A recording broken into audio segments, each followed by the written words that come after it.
My brothers and sisters, time is one of the greatest gifts that Allah has given us. Every single day, we all have the same 24 hours. The question is, how do we use it? Some people waste time, some make excuses, and some maximize it and make the most of every moment.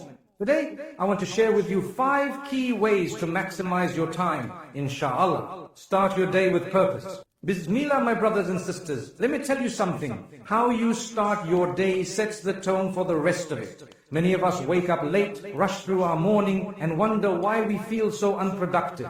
The truth is, if we begin our day without purpose, without direction, we are already setting ourselves up for failure. The Prophet Muhammad taught us the power of the early morning. He made a special dua, "Oh Allah, bless my ummah in the early morning hours."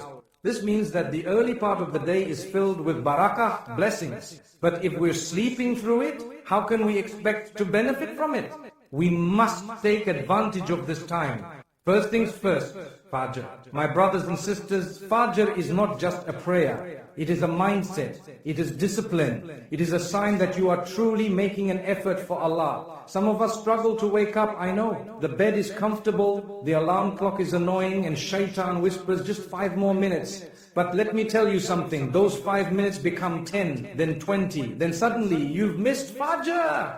Now, imagine the opposite. You wake up, you make wudu, and you stand before Allah while the rest of the world is asleep. The peace, the connection, the blessings, you can't compare it to anything. And then, after Fajr, don't just go back to sleep immediately. Use that time wisely. Plan your day. Have a purpose. What do you want to achieve today? What goals have you set for yourself? Many people wake up and the first thing they do is check their phone. WhatsApp, Instagram, TikTok. Before even saying Alhamdulillah, they are lost in notifications. My brothers and sisters, take a moment to thank Allah for giving you another day. Say Alhamdulillah. When you start your day with gratitude, with dua, with salah, your entire day will be different. You will feel more focused, more productive, and more at peace. And this is not just about spirituality. This is about life itself. Even successful people in this world, whether they are athletes, businessmen, or leaders, will tell you the importance of waking up early with a plan. They don't waste their mornings because they know that the morning sets the foundation for success. So, my beloved brothers and sisters, let us ask ourselves, how are we starting our day? Are we waking up with purpose? Or are we just drifting through life because time is limited? And once it's gone, we can never get it back. Cut out time wasters. Bismillah, my brothers and sisters, let me ask you a simple question. Where is your time going? Many of us say, I don't have time, but if we actually look at how we spend our day, we will realize something shocking. We are wasting hours on things that bring us no benefit, neither in this world nor the next. One of the biggest tricks of shaitan is distraction. He doesn't always tell you, don't pray. No, he is clever. He simply keeps you so busy with useless things that by the time you realize it, salah is gone, Quran is neglected, and your day is wasted. How? Social media, endless scrolling, watching video after video, gossip, arguments. These things eat up your time like termites eating wood. You don't even notice until it's too late. Now, I'm not saying social media is haram. No, it can be used for good. You can listen to beneficial reminders, stay connected with family, even do business. But my brothers and sisters, let's be honest. How often do we open our phone to check one thing and suddenly 30 minutes are gone? You went to reply to a message, but now you're watching cat videos. You opened an app, and now you're deep into people's lives, comparing yourself to others. Subhanallah. And then we say, I don't have time for Quran. My brothers and sisters, the same phone that keeps us distracted can also bring us closer to Allah. It is not about the tool, it is about how we use it. Then we have another huge time waster. Pointless conversations and arguments. You know the ones I'm talking about. Someone posts something controversial and we jump in, typing paragraphs, debating, getting angry. For what? What do we achieve? We are draining our energy on things that will not matter tomorrow. The Prophet said, whoever believes in Allah and the last day should speak good or remain silent. Imagine how much time we would save if we followed this one hadith. Before you reply, before you argue, before you waste your time, ask yourself, is this necessary? Will this benefit me? If not, let it go. And what about entertainment? Yes, we all need to relax, we all need a break. But my brothers and sisters, let's not overdo it. Some people sit down to watch just one episode and suddenly the entire season is finished. Some people say just 5 minutes of gaming, and before they know it, it's 3 a.m. Where did the time go? This is why the companions of the Prophet were so productive. They valued their time. They knew that every moment was a gift from Allah. They didn't waste it on meaningless things. They used their time wisely, whether it was in ibadah, learning, helping others, or even resting with the right intention. Because remember, it's not just about avoiding time wasters, it's about replacing them with things that bring you closer to Allah and make your life more meaningful. So, my beloved brothers and sisters, let us be honest with ourselves. What is stealing our time? What small habits are eating away at our productivity? Because once we recognize them, we can start making a change. Prioritize what truly matters. Bismillah, my brothers and sisters, let's be honest with ourselves. Are we truly giving importance to the things that matter most in life? Many of us get caught up in things that in the grand scheme of life mean very little. We chase after wealth, status, the approval of people. But when it comes to the things that actually bring us success in this world and the hereafter, we put them last. Imagine this. You have a jar and you need to fill it with big rocks, small stones and sand. If you start with the sand and the small stones, by the time you try to fit the big rocks, there's no space left. But if you place the big rocks first, then the smaller stones, then the sand, everything fits perfectly. This is how life works. If you put the most important things first, your faith, your family, your health, your character, everything else will fall into place. But if you fill your life with distractions and unnecessary things, there will be no space left for what truly matters. Now, let's ask ourselves, what are the big rocks in our life? First and foremost, our relationship with Allah. This is number one. My brothers and sisters, our purpose in life is to worship Allah, to obey Him, to seek His pleasure. But what happens? We say, I'll pray later, I'm busy, I'll start reading Quran tomorrow, I'll focus on my deen when I'm older.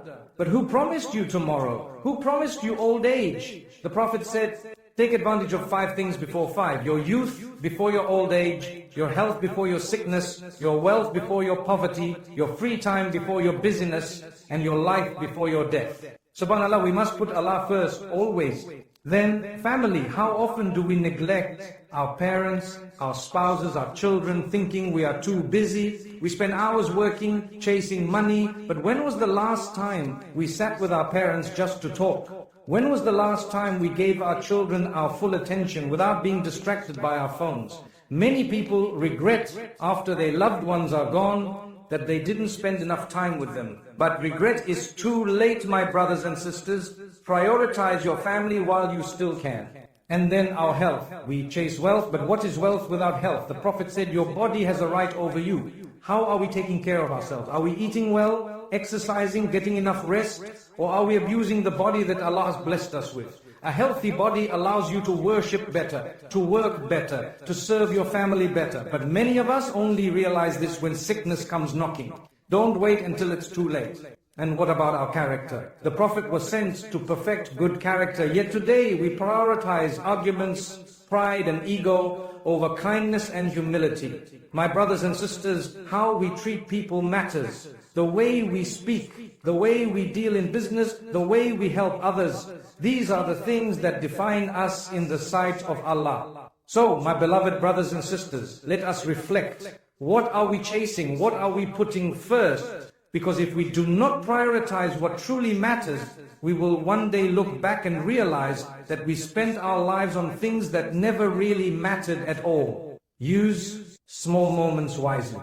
Bismillah, my brothers and sisters, let me ask you something. How often do we say, I don't have time? We want to read Quran, but we say, I'm too busy. We want to learn more about Islam, but we say, I have no time. We want to improve ourselves, but we complain. There's too much going on. But the reality is we do have time. We just don't use it wisely. Let's be honest. How much time do we waste every day in small, meaningless moments? Waiting for the elevator, scrolling through our phones, standing in line, sitting in traffic, chatting about things that bring no benefit. If we add up these small wasted moments, we will realize that we are losing hours every single day. Now, imagine if we used those moments wisely. The Prophet Muhammad taught us that even small actions, when done consistently, are beloved to Allah. He said, the most beloved deeds to Allah are those that are consistent, even if they are small. Think about this. How long does it take to say Subhanallah, Alhamdulillah, and Allahu Akbar? Just a few seconds. But every time you say them, your scale of good deeds becomes heavier. The Prophet told us that saying Subhanallah wa bihamdihi 100 times a day erases sins, even if they are as much as the foam of the sea. 100 times, that takes less than 5 minutes, yet how many of us do it? My brothers and sisters, dhikr, remembrance of Allah, is one of the easiest ways to fill our small moments with barakah. You don't need a special place, you don't need a specific time. You can do dhikr anywhere, while walking, while cooking, while waiting for someone. These are moments that we usually waste, but they can become moments of reward. And what about the Quran? Some people say, I don't have time to read. But if you read just one page after every prayer, by the end of the day, you will have completed 5 pages. In 1 month, you will have finished the entire Quran just by using small moments. Even in our daily tasks, we can be more productive. Instead of listening to useless talk or music while driving, why not listen to a beneficial lecture? Instead of spending hours on social media doing nothing, why not watch a short reminder that benefits your heart? Instead of gossiping in free time, why not learn something new? And what about our relationships? How often do we say, I'll call my parents later, but later never comes? How often do we delay sending a kind message to a friend, thinking we will do it tomorrow? But tomorrow is never promised. Use small moments to strengthen your relationships. A kind word, a smile, a small gesture, it takes seconds, but its impact lasts a lifetime. My brothers and sisters, life is made up of small moments. How we use them determines what kind of life we live. If we keep wasting them, we will reach the end of our lives and realize that we have wasted years. But if we use them wisely, even a few seconds can bring us closer to Jannah. Make dua and seek barakah. Bismillah, my brothers and sisters, let me ask you, how often do we truly turn to Allah and ask from Him? Many of us live life rushing from one thing to another, trying to fix our problems, trying to manage our time, trying to be productive, but we forget the most important thing. Nothing happens without the help of Allah. You can have the best time management skills, the most organized schedule, the greatest work ethic, but if your time has no barakah, no blessing, you will always feel like you don't have enough. You will be busy all day but achieve nothing. You will work hard but feel no satisfaction. You will try to do everything but nothing will go smoothly. Why? Because success does not come from effort alone. It comes from the barakah of Allah. Look at the life of the Prophet. He made dua for everything, before eating, before sleeping, before traveling, before making a decision, even before wearing his shoes. Why? Because he knew that true success comes only from Allah. And what about us? How often do we make dua for our time? We complain. I don't have enough hours in the day. But have we ever asked, Ya Allah, put barakah in my time? We complain about being unproductive, but have we ever raised our hands and said, Ya Allah, make my efforts beneficial? The Prophet taught us so many du'as to seek barakah. One of them is, Allahumma beklana fima razaqtana wa kina atabana. Oh Allah, bless for us what you have provided and protect us from the punishment of the fire. It's a simple dua, but when you say it with sincerity, you will see the difference in your life. Barakah means you will achieve more in less time.